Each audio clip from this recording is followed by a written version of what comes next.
ঠাকুরগাঁও ১ আসনে নির্বাচনী প্রচারণা করছেন জামায়াতে ইসলামীর প্রার্থী। যাচ্ছেন ভোটারদের দ্বারে দ্বারে, করছেন সভা সমাবেশ ও লিফলেট বিতরণ।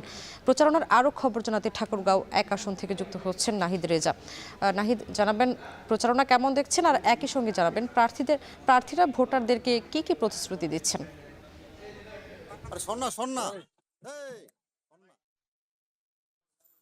ধন্যবাদ সোমা, আপনাকে জানিয়ে রাখি যে নির্বাচনের যত সময় গড়িয়ে আসছে তত কিন্তু যে প্রার্থীদের যে প্রচারণা সেটি কিন্তু বৃদ্ধি পাচ্ছে। এবং আমরা এখন আছি ঠাকুরগাঁও পৌর শহরের শান্তিনগরে ১ নম্বর ওয়ার্ডে। এখানে কিছুক্ষণ পরেই জামায়াত ইসলামের যে প্রার্থী রয়েছে, কেন্দ্রীয় ছাত্র শিবিরের সাবেক সভাপতি দেলোয়ার হোসেন, তিনি কিন্তু এখানে গণসংযোগ করবেন।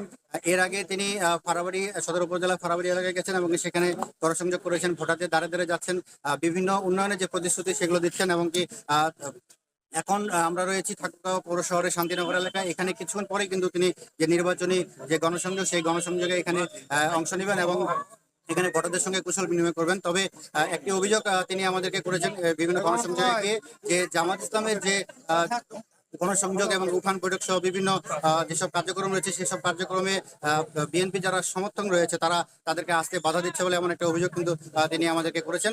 অপরদিকে তিনি এটাও শঙ্কা করেছেন, যে এটাও অভিযোগ করেছেন যে যে বিএনপি যে সমর্থক রয়েছে তারা বিভিন্ন ধরনের হুমকিও দিচ্ছেন, যে ভোটের যে ফলাফল সেটি তারা পরিবর্তন করে দেবেন। সেই এই অভিযোগের প্রেক্ষিতে জামাতের যিনি প্রার্থী রয়েছেন দেলোয়ার হোসেন, তিনি যে বিষয়টি বলছেন যে প্রশাসনের কাছে তিনি হস্তক্ষেপ কামনা করেছেন, এবং কি যাতে করে অবাধ সুষ্ঠু সুন্দর নির্বাচন হয়, সেই বিষয়টি কিন্তু বারবার তিনি তুলে ধরেছেন, আমাদের কাছে অভিযোগ করেছেন বারবার। এবং কি তিনি যে ভোটারদের দ্বারা দ্বারা যাচ্ছেন, এবং কি এই বিষয়টি গুরুত্ব তিনি দিচ্ছেন, তিনি হলো যে ঠাকুরগাঁয়ের উন্নয়ন, অর্থাৎ ঠাকুরগাঁয়ের মানুষের ভাগ্য বদলের জন্য এবং কি ঠাকুরগাঁয়ের উন্নয়নের জন্য যা যা প্রয়োজন তা কিন্তু তিনি বিভিন্ন জায়গায় কিন্তু প্রতিশ্রুতি দিচ্ছেন। তো এই ছিল ঠাকুরগাঁও থেকে আমার কাছে প্রার্থীর প্রচারণা সর্বশেষ।